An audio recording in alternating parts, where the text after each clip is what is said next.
Hello, everybody, and welcome to James C Starke Radio. I'm your host, Jim, and with me in the studio today, we have Anton Scholl. Anton is awesome, man. He's also a product of Chicago, like I am, and he's now residing in Cave Creek. Anton, welcome to the show, brother. It's so good to have you here. How you doing? It's great to be here. Thanks for having me. So, Anton, you've been here for about, 10 years now? 10 years, yes. 10 years. What's really quick before we get into this? Give me a quick culture shock when you first moved here 10 years ago from being from the Windy City and then coming to Arizona. It was the heat. Oh, yeah. I didn't realize really what 115 degrees was like and how my body was going to handle it. And then being sucked dry of all the moisture, I think was a huge issue for me. And then the other thing was just the living in the desert.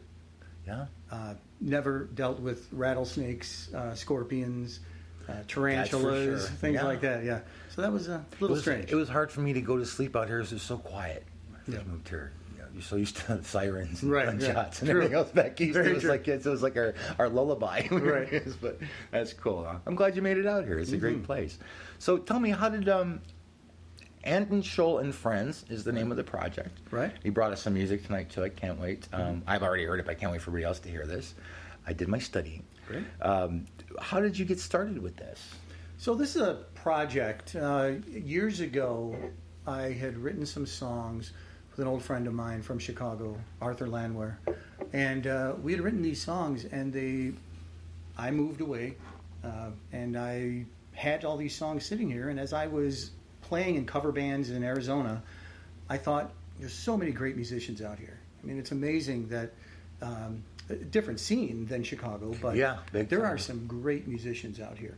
There really are. And I thought, what could be better than taking my songs and re-recording them using some musicians in the area, meaning that they would be all my friends. Mm-hmm. We would have a different guitar player on each song, maybe a different drummer, maybe bring in a bass player, maybe even feature an entire band. Yeah. And so that's where it came up with Anton Scholl and Friends. They're my songs that I've written and haven't released. Now we've released about 8 or 9, I think, on iTunes and every other platform. Where can we hear everything? On iTunes? Everywhere. I'm sorry, you said every other platform. Yeah, so every platform. We're on Spotify. We're on iTunes, Amazon. We can Google you and pretty much find everything. You got videos and everything. We'll get to those in just a second and too. YouTube, because somebody who made your video is a good friend of both of ours too. Correct. So that's really cool. Yes. That's going to be fun. Mm-hmm. So, how old were you when you decided you were going to be a musician? What happened? Oh, wow. Now you sing and play bass for the most part on here. Mm-hmm. What I know you have another bass player too, and we'll get into him in just a second. Right. But what did you do first as a kid? Were you a singer first? I was a musician in a sense of I loved to I wanted to play, and I didn't really know what to play. I used to stand in front of the mirror and sing Elton John songs, and and I just got into that, and I thought, wow, that could be kind of fun. But I just loved music in general. So when I was about 16, there was a guy in high school, and he was a guitar player, and this guy could play like Stairway to Heaven or something, and that was like phenomenal at the time you're a kid and other kids playing. Right. Like, whoa. We just didn't know, those songs, at the time were just, phenomenal songs, and for somebody to actually be able to play it on guitar. So we were just talking, and he said something like, well, I'm looking to start a band, but I need a bass player. And I said, well, it's got 4 strings. How hard can it be? So that's pretty much what I did. I picked up an old hollow body Conrad bass, and I bought a Mel Bay, Learn Bass from Mel Bay book, and I learned some scales.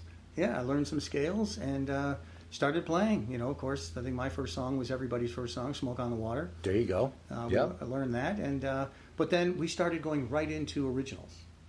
which is kind of strange. Now, just to make a quick comment, being a bass player playing Smoke on the Water is a whole different experience than being the guitar player. It was a lot easier being the bass player in that song. And it's very simple on the guitar, too, but you only had the one note to hit the bass. Exactly. That's when you're starting out. That's cool, but that's awesome. And I wasn't happy with that. I wasn't happy with just doing that, playing that part of the bass. I started listening to a lot of other bass players, and you just kind of evolved listening to, the classic rock music. Who was influencing you back then when you first started the bass? Well, when I first started, I was a big Led Zeppelin fan. I probably didn't listen to anything else but Led Zeppelin. I'm all Jones. And then, and just songs, Ramble On and Dazed and Confused, and all these songs that I was like, I gotta play that. And then I heard The Real Me by The Who, and I said, okay, that's it. I'm in. Yeah, go Johnny. And I started playing some John Entwistle stuff and started figuring that out. And then I was listening to a radio show in Chicago. Which one? WMET. No, I remember that. Yeah. You got sick of WLS and all the 40s all day, every day. 9,000 hours of top 40 over and over again. And WMET just kicked its ass. Yeah. Came out and played all the good shit. I remember that. How funny, man. They were playing concerts. They were doing like a month of concerts. And they had a Rush concert on. And it was probably 19... Got to be late 70s, early 80s. Yeah, maybe early. Around there. Right, late 70s, I think. Late 70s, early 80s. And I was floored. I went to that concert. Then afterwards, they came to Chicago. Daddy had to have blown your mind as a kid that age to see him play like that. Those fingers that are 12 feet long. It was amazing. It was amazing. And it was at the time where he was playing Xanadu with a double neck and, all that phenomenal stuff that was going on back then. And he had the huge keyboard set up. So it was really... Yeah, because that was right around the 2112 era right there. Yeah. Okay.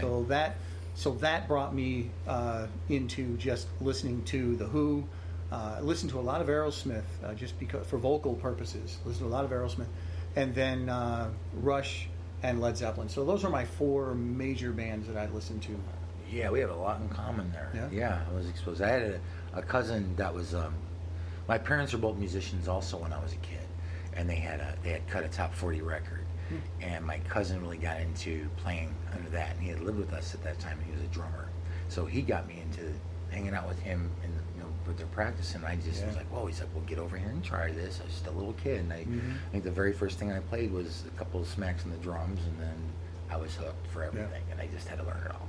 But I remember those days, and he was showing me and getting me into The Who and Rush and Zeppelin, and man, he lived for that stuff. So it was really cool. And then my parents being musicians, they would listen to a lot of different stuff, but that was back then. But yeah, it's very cool. Well, remember those days, you didn't have YouTube to teach you how to play a song. No, we had to learn So we had to actually learn the song. Did you ever take any formal training, or did you just pretty picked up from what you did? No, I picked everything up by ear. Yeah. Everything else by ear.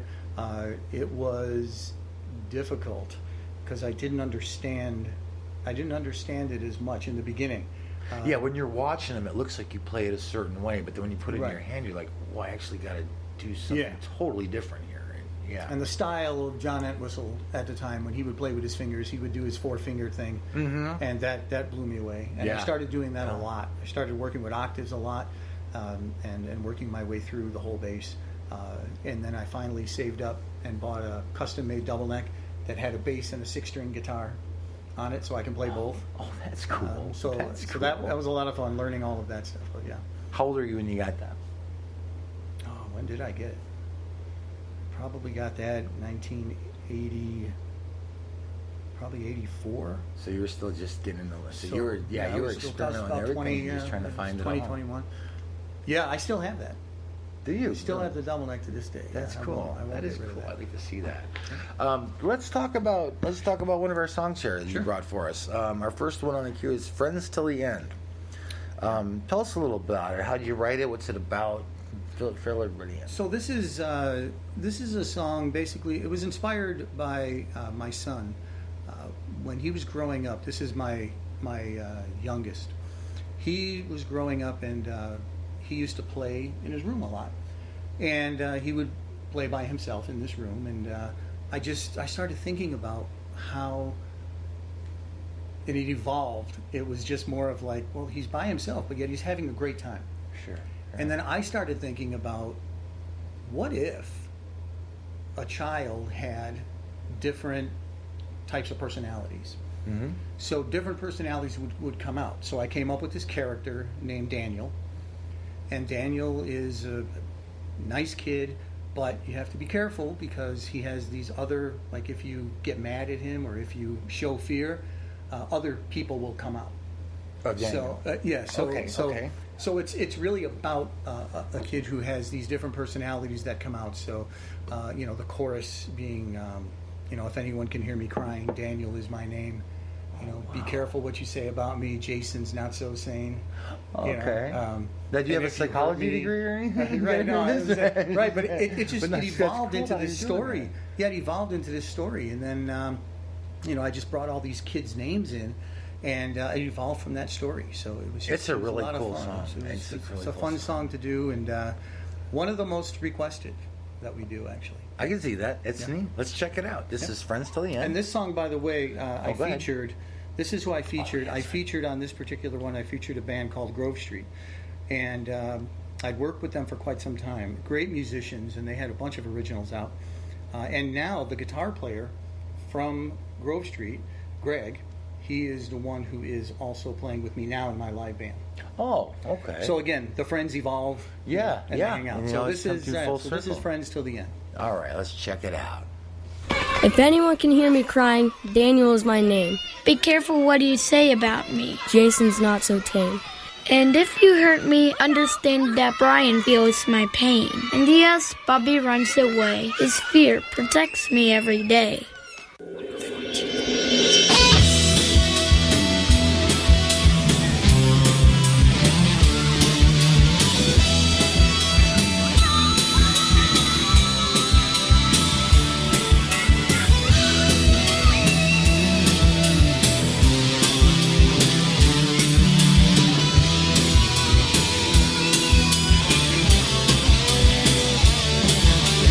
Daniel's love won't let him feel anger, fear, or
And that was Friends Till the End by Anton Scholl and Friends. So that's cool. The kids, you told me a really cool story here when we were listening to that the kids on here were actually playing outside the recording studio when you're doing this. Right, the one who does the voice in the beginning. We were trying to think of what we can put in, and I thought, wow, what a great idea if we can just have a child say the words. Yeah. The chorus. And we looked outside, and there was some kids playing outside, and the guitar player ran outside, grabbed a couple of the kids. He was the neighbor, so it wasn't like we just ran outside and grabbed some kids. So we brought them in, and the kids, they loved it. They went up to the mic, they started talking, they thought it was great, and we chose this one. It was great. Yeah. That's really cool. Really added to it. I think it really adds to it. That's neat, man. That is cool. We got a couple more here, too, we're going to play in a few minutes. But before we get to those, there's just some cool stories behind these, too. Tell me some of your future goals. We have a new album in the works. Yeah, actually, it's kind of a daunting task, but I'm going to do something that probably hasn't been done in quite some time, is I'm going to release a live album. It hasn't been done in a long time. I'm more about the rawness of playing. If there's little mistakes here and there, I'm okay with it. Keeps it real. Right. And I like this. I like the sound. I say that our songs probably translate a lot better live than they do in the recording studio. In the recording studio, things are kind of, you're nervous. It's kind of, I got to make sure I get every note right. You're overdubbing. You're maybe overproducing. You're trying to do a bunch of different things. And I just like the idea of getting in and just playing it live. So we're putting together some live tracks now. And I'm hoping to get this album out. The question is, right now is what do you do? Do you put a CD out still? Are there do people still buy CDs? I have my stuff as singles now on all those platforms that we talked about earlier. And people like that, but then again, where is it going? Where is the music industry going? Yeah, and there's a lot of different opinions on this. Yeah. I, for one, am a music junkie. It is the worst drug I've ever been addicted to because I can never get enough of it, and I'll sell everything for my music.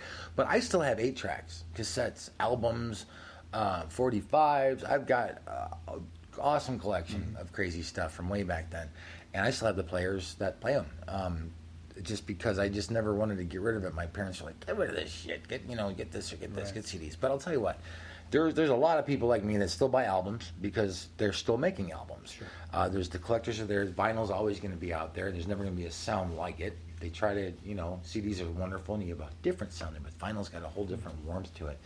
But I would, with the next one I'm doing, I'm going to do the digital platform, of course, hard copies on disc, and I was even thinking about pressing a few vinyls just for the fun of it and just for the nostalgia of it. So I don't think I don't know how much more we can change, or how much more we can advance really from digital. I mean, where do you go from that? Is it just we just reach out in the air and just grab it out of the molecules? I mean, that's pretty much what's left. But the digital sound though is so it just bothers me when I listen to it. I love that vinyl sound. It's missing a little bit, and that's why I want to do the live thing. At least maybe I can hopefully bring out some of that ambience of what it used to be. Yeah, and we're guitar oriented.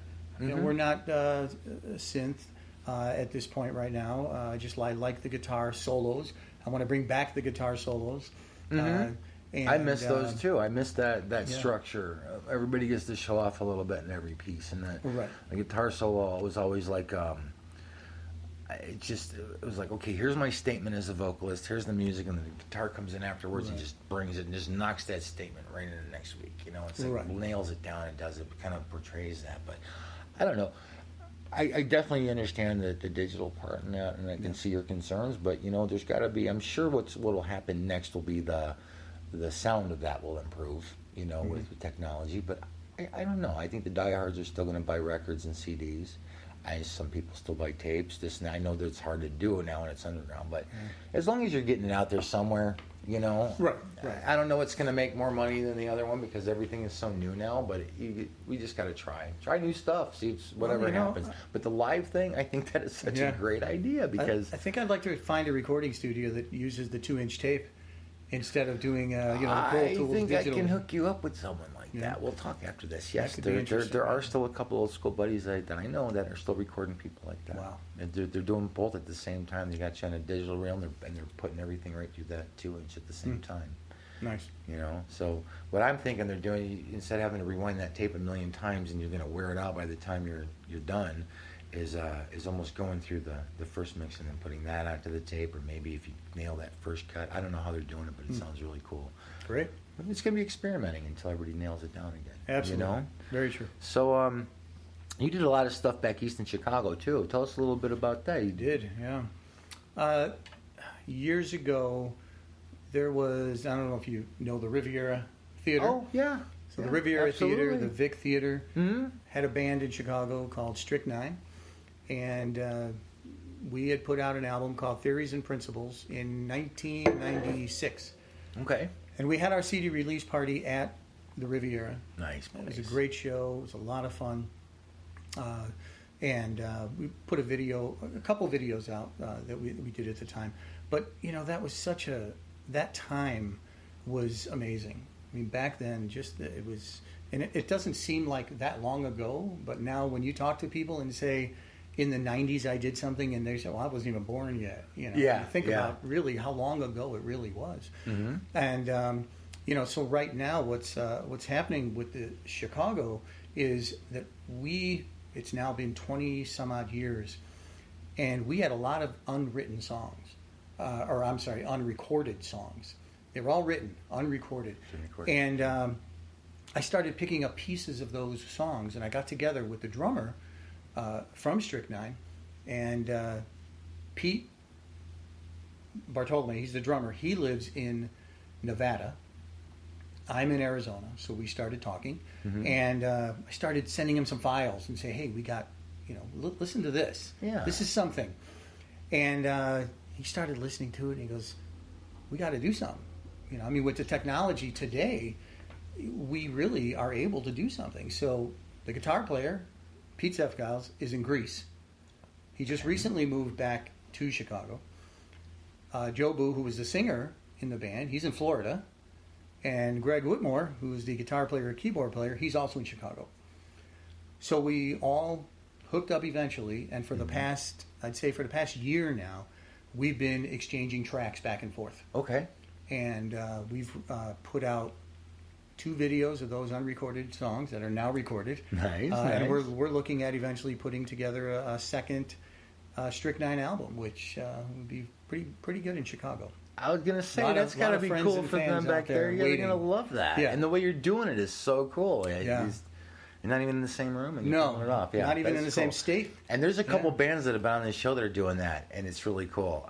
And they're pulling it off pretty cool. They've yet to get on stage together, or in the studio together, but they've all got the DAW, and it's all working out. So they're putting the tracks on the back, and they have an engineer who takes it when they're done. And so that's everything cool, with us goes through. We go through Dropbox. I use Pro Tools at home, and Pete. Yeah, there's no such thing as practice is too far. I can't get there tonight. It's okay. I'll just send you the tracks. Work on your end. We'll meet somewhere in the middle, and we'll do a show. Exactly.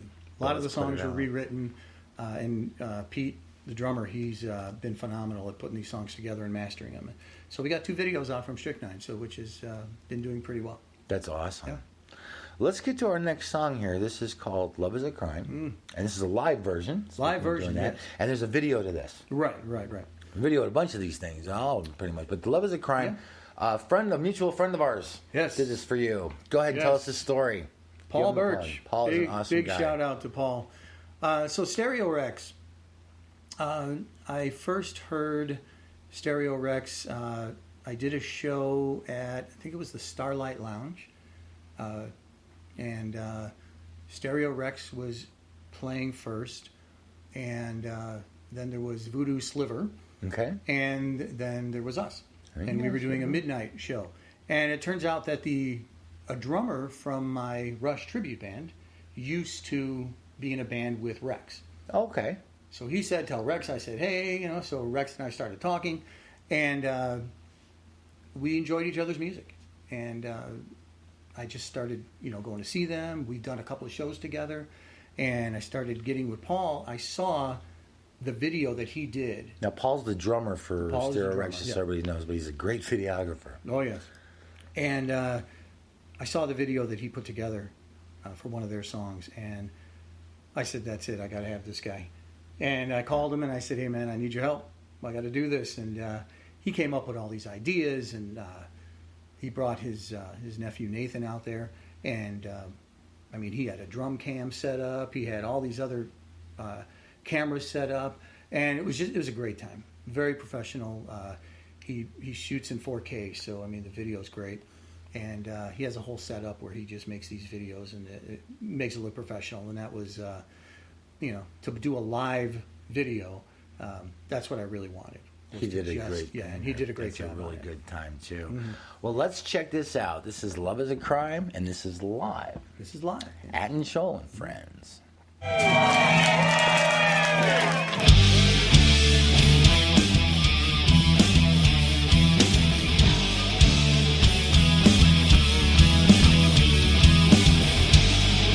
Dreaming of a place where wherever does it take, the world is handed to me on a silver plate. People all around, commitment got me found. If you don't love thy neighbor, you're the top of the town. Never alone, but I'm lonely. The walls all around me, closing in. Love is a crime. Well, I've done the time. Please parole me. I paid my dues.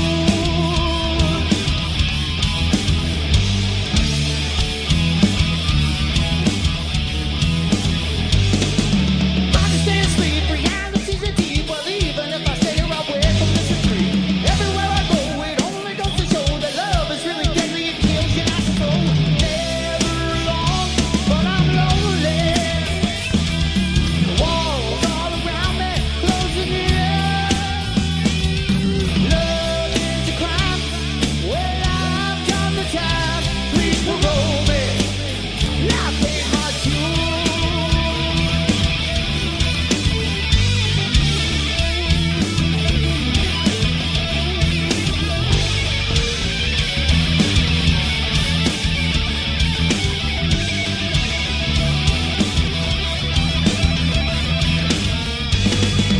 Feeling out of place, so effort does it take? The world is handed to me on a silver plate. People all around, commitment got me found. If you don't love thy neighbor, you're the top of the town.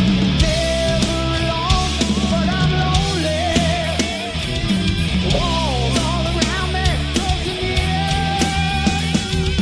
Love is a crime. Well, I've done the time. Please parole me. Well, I paid my dues. Love is a crime. Well, I've done the time. Please parole me. I'm through with you.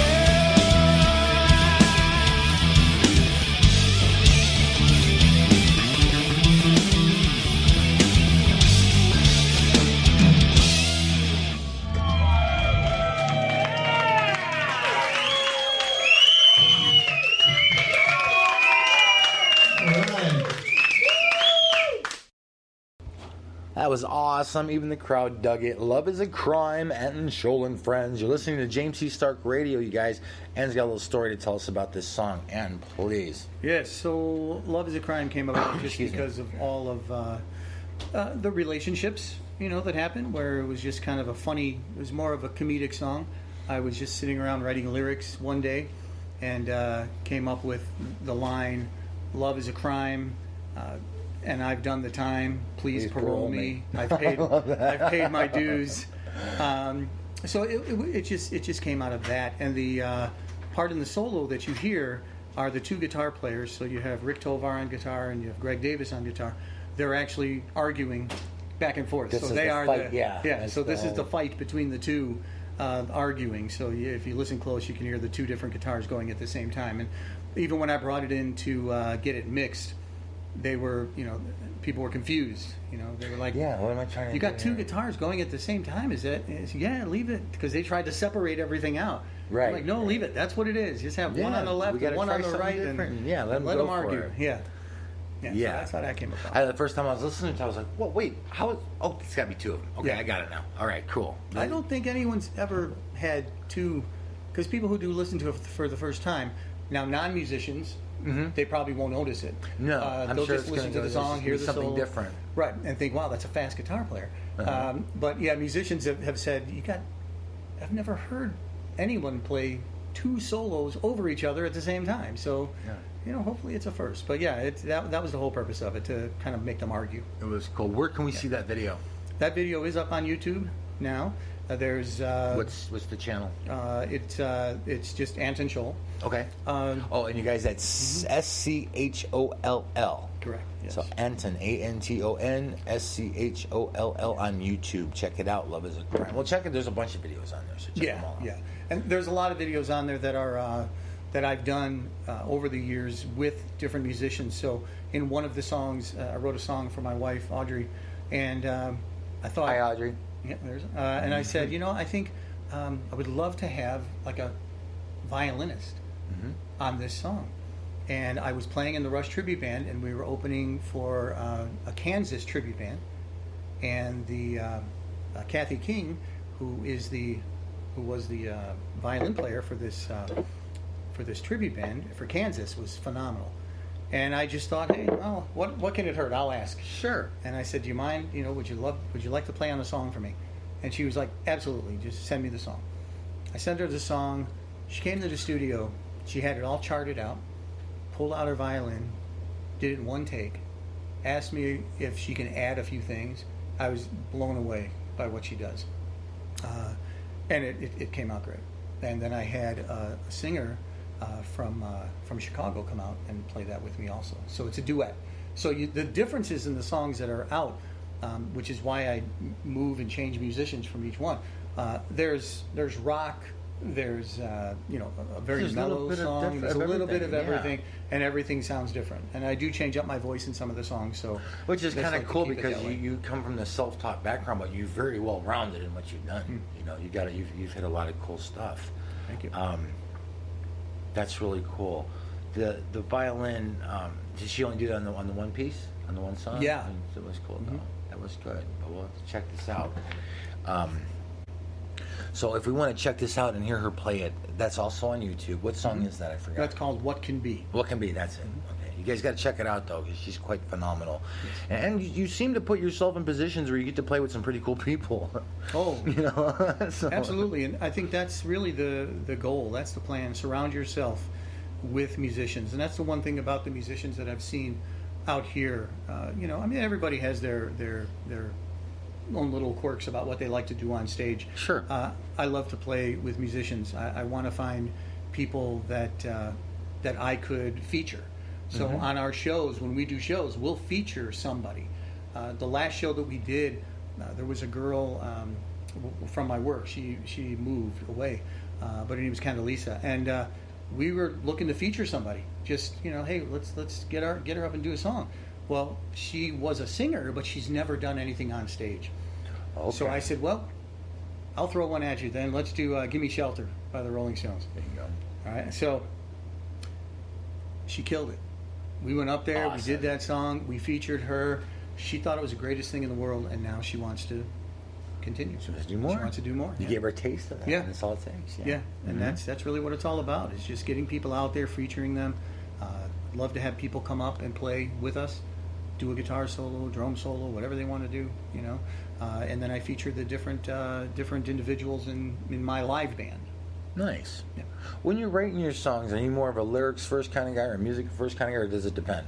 Well, for the most part, I'd say 98% of the stuff that I've done has been music first. Music I first, have to okay. feel the music in order to feel the lyrics. Sure. Okay. And I need to know kind of when the music is going to transition into something else. Okay. So I have to feel that. So for me, I'd say music first, lyrics second, just because I need to feel it. Okay. Yeah. Okay. Yeah, everybody's different. Sometimes I can go both ways too. Like that, I'll hear something in my head and I have to put it down, and then the lyrics will come next because of the feeling. Other times I got a great lyric in my head, and I'll start writing, and then I'll hear the music going with it. So it just depends. Yeah. Everybody's different, and it Absolutely, just depends. right. But it's good to be versatile like that. Sure. We talked about a new album coming out and stuff. Do you have any touring plans? Well, I'd tell you the difference between what I would really like to do I would like to get out there and do festivals, casinos, and so right now I'm looking for management to do those type of bookings. Okay. I played in all the bars essentially around here, and I'm looking now to try to get out and play a casino circuit or some kind of festival circuit. It's very difficult to find management, and that's one of the things. So, it's anybody difficult out to find there, good, honest management. Everybody wants to manage. If anybody knows anybody, hook me up, because I've been looking. I've done a couple interviews already of management, and it's not what I'm looking for. And I know a lot of people won't understand this particular analogy, but I'm looking for my Peter Grant. I hear you. Yeah, I'm looking for the guy to come in and say, I think you got something. I can hook you up with this place. I'll get you in here, and let's rock it. And let's get famous together. It's very difficult to find that out here, but that's what I'm looking for. Well, I have a few people to hook you up with later. Oh, and appreciate it. And I can help you out a little bit there. It may or may not be your thing, but I'm telling you, they're I think what you're looking for. Great. I can't say their name on here though, because I don't want to get them or myself in trouble if they don't. Right. But I will definitely hook you in their direction. Right. Thank you. No problem, buddy. Anything I can do. Talk to me about, before you go on. Well, first of all, I know we were talking about shows, but you have something coming up in September. I know you can't tell me too much about it, but can you give us just a little hint? Right. Well, yeah, we're looking at trying to do something, and I can say at least where, but it's going to be at the Rock Bar, and it's a place I've always wanted to play. I haven't played there yet, and we're just really trying to kind of get a show together. So there's going to be 4 bands playing. We have to finalize everything that's going on with that. Okay. Once we finalize that, I'll be able to get everything out, but we will be playing, and it's going to be a great show. Good deal. Well, make sure you keep me posted so I can let everybody know when to. Don't be out Definitely. with that. Absolutely. Do you do any side projects or any? I know you're busy with a lot of different things. You're doing things, but do you do anything else? Yeah, any acoustic projects or Yes. anything you do? I do. There is another person in Cave Creek. His name is Mark Loy, and Hi, Mark. And we had gotten together just one day. We met. We met at in Cave Creek, and he was like, "Yeah, I play guitar." And I said, "Well, hey, I'm a singer." So we just were goofing around, and we got together and we started playing some music, and we thought, wow, we live right next to each other. Let's just start doing something. So. How lucky is that? Yeah. Yeah. And and Mark's great. So we want to try to get our acoustic set going.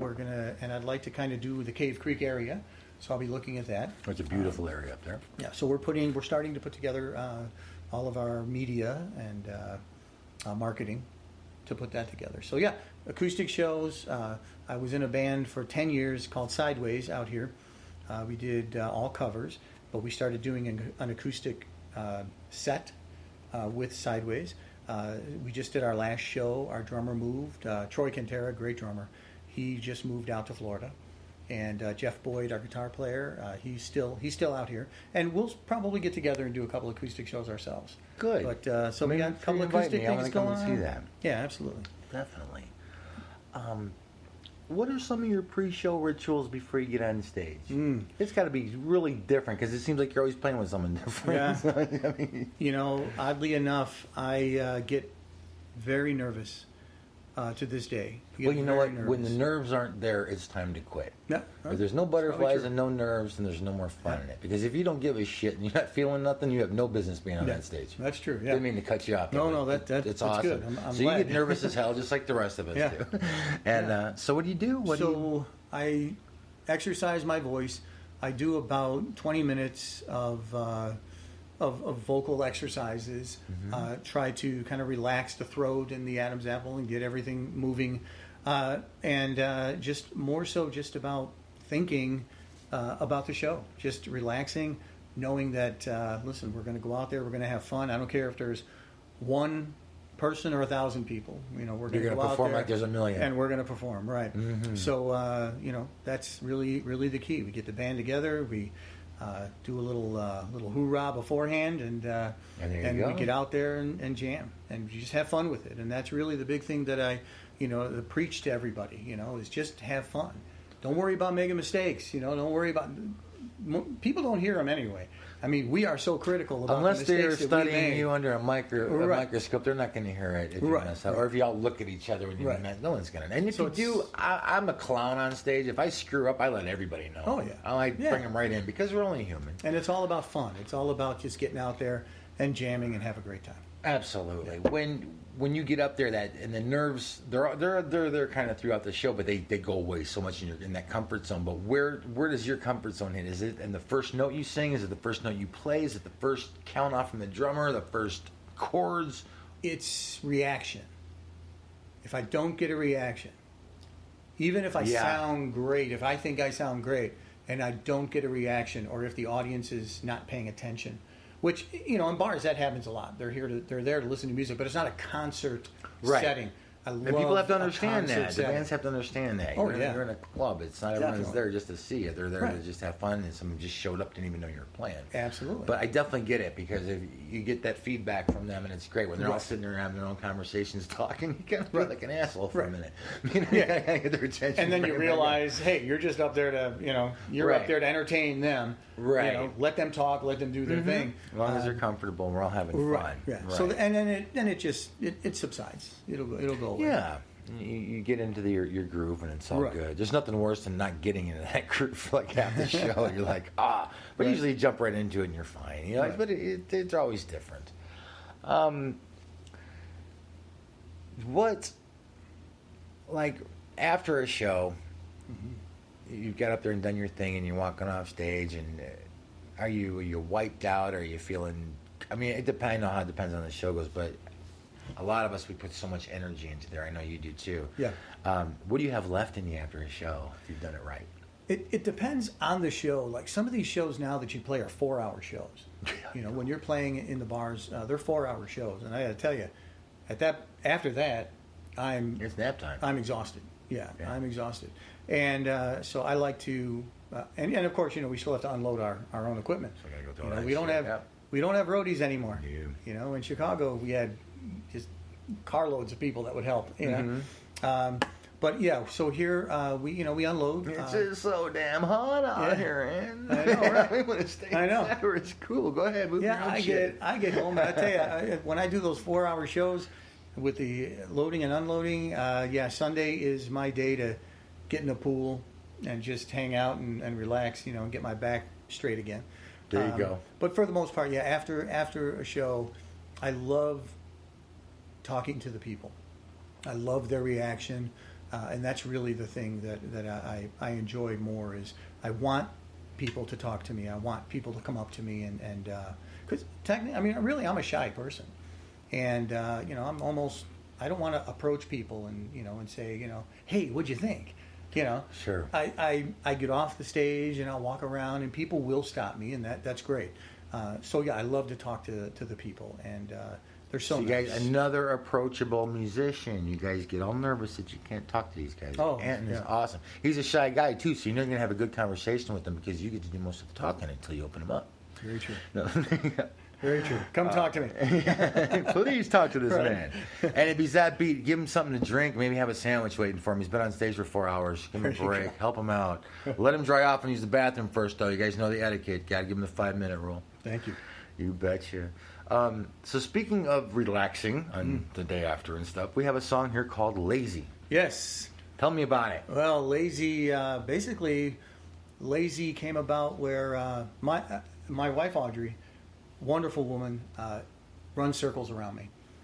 She can Don't they all? Yeah, she's always running around, always doing stuff around the house, always doing stuff outside, and I honestly I can't keep up. And she had said one day to me years ago, she said, "You just seem so lazy." And, thanks, son. Yeah. And I said, I just can't keep up with you. I said, but the truth of the matter is, I said, I won't accept that. I won't accept that I'm lazy. Your lifestyle is just totally deranged. And then I thought, I like that line. And the last line of the song is, I won't accept that I'm lazy. I'd say your lifestyle is deranged. It's just more about, some people are normally very good at just staying busy, and my wife is, busy, and then drops. And it's hard for me to do that. I can't keep up. Just totally different style. So that's how that song came about. So the song is about me. I wrote a song about me. And it's live. So it's the full flavor of this is the live version again, and the video again was done by Paul Birch, and some you can find on YouTube. We have not released the recordings of this because this will be part of the live album. Oh, nice. Okay.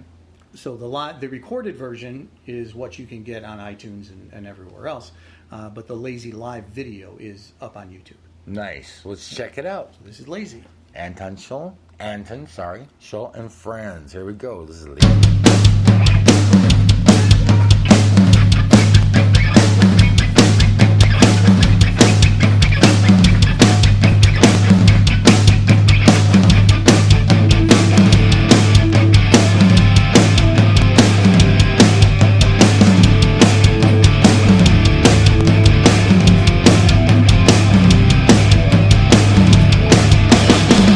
Welcome to my mindset. Coming as plenty of room. I hope you won't be alone. Got more of nothing to do. Well, please forgive my rudeness. Well, I can't help you today. You lack the understanding. Truth is, I like it that way. Well, I'm not feeling no pain. Trying to dodge the rain. Well, you might think I'm insane, but I got nothing to gain, yeah. Need a sense of belonging. Trying to find a way I fit in. Am I the one, the only, who doesn't know where to begin? The place, the game, the party. I just get lost in the crowd. Not my desire to please them. Truth is, I'm not on the ground. Well, I'm not feeling okay. I'm trying to dodge the rain. Well, you might think I'm insane, but I got nothing to gain.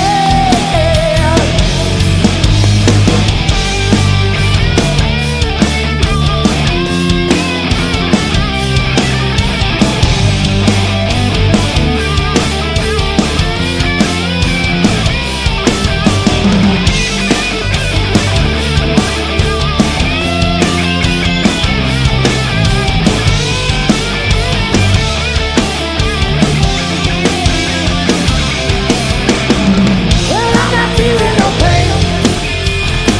I'm trying to dodge the rain. Well, you might think I'm insane, but I got nothing to gain.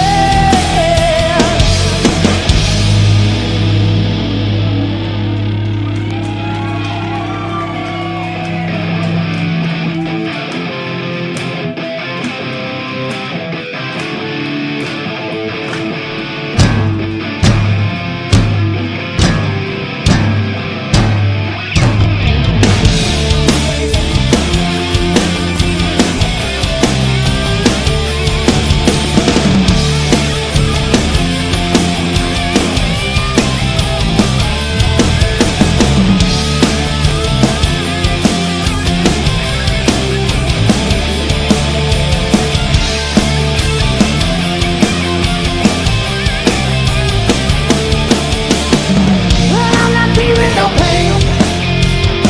I'm trying to dodge the rain. Well, you might think I'm insane, but I got nothing to gain. Well, are you catching my drift? I'm saying I don't wanna change. I won't accept that I'm lazy. I see your lifestyle's too red.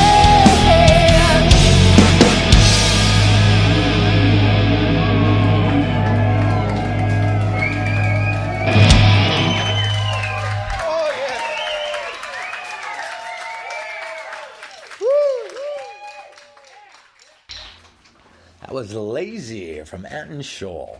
That's so cool, man. Paul did that video too. Yes. Yes, very, very awesome. And there's a special guest in that video. Yes, there is. My grandson, Zephyr, He called me, said he loved the song. What a rock and roll name. That is so cool. Yes. And he was kind of kicking back in a chair, headphones on, hands behind his head, singing the song. And my daughter sent me the video, and that's what opens up the video on YouTube. It's That him is just singing it. So cool. That is great. man. Yeah. Well, you have had quite a journey, and I was telling you there. It's while that was playing, I can feel that Midwest vibe coming out of you. You know, from being back there myself and understand that sound and the sound here on this side of the country. It's such a different world, you know. But it's so cool how every part of our country has great musicians everywhere, but there's just a little distinctive sound that comes out of every little area. Right. It's just really cool. I can really hear that there. I dig it. Reminds me of the stuff I grew up on. Great. What kind of advice can you give for our upcoming bands? Do's, don'ts, yeses, no's? You know, it's so different now. It's kind of hard to give advice to musicians now.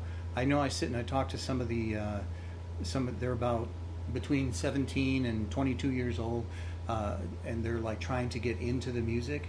And, you know, everybody thinks that you have to buy the best equipment, spend loads of money on Marshall amps. Everybody's got to have a Les Paul. Everybody's got to have Marshall amps. The bigger the amp, the better.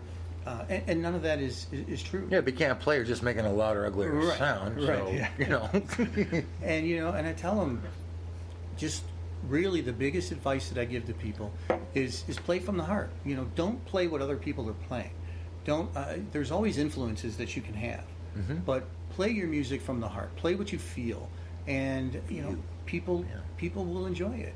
You know, you may have different styles of music. You may have a totally different style of music, but that's what everybody had, and that's what started, you know, the whole grunge thing, the punk thing, you know, heavy metal. All of that stuff was just because somebody felt like playing something different. Yeah, that's exactly true. You know, and this is what I tell them: just play what you want to play. Don't worry about sounding like somebody else. Everybody wants to go out there and sound like Eddie Van Halen and Jimmy Page and all these great guitar players, but it's already out there. And the Be thing yourself. is all those guitar players have their own sound, and Right. none of them sound like the other guys. So be your own sound too. Be you. That's what I always tell them. Definitely Be learn you. from them, play like whatever you want to do, but be Right. yourself. Absolutely. Absolutely. That is great, man. My biggest question here is probably the toughest one, but what are some of your biggest challenges and struggles through all this? I thought, honestly, in the beginning, I thought that my biggest struggle was going to be finding the musicians. Because my original thought was, why would somebody want to come into a studio and play my songs? You know, I didn't Sure. want to sound, you know, I didn't want it to sound like, you know, hey, these are my songs and this is what I want you to do. You know, right? Yeah. And I tell you, I had people calling me, you know, and saying, hey man, you know, let's jam. And my thing to them was, look, here's the song. You're the guitar player, or you're the drummer, or you're the bass player, whatever it is. You put you in it. Perfect. I'm not going to Yeah, tell you that's- what to play. I'm not going to tell you how to play it. I'm going to give you the basics of the song. I'm going to give you the idea of the song. You can listen to the old recording if you'd like. If you want to duplicate that, that's fine. But I want you as a musician to play it. Yeah, And- everybody puts in their own little Yeah. flavor, and you have a whole different product. And when you Right. start, it's still the same basic idea, but it always seems so beautiful when it comes together, Yeah. and everybody has their own Right. their stuff, you know, and their input. That's really cool, man.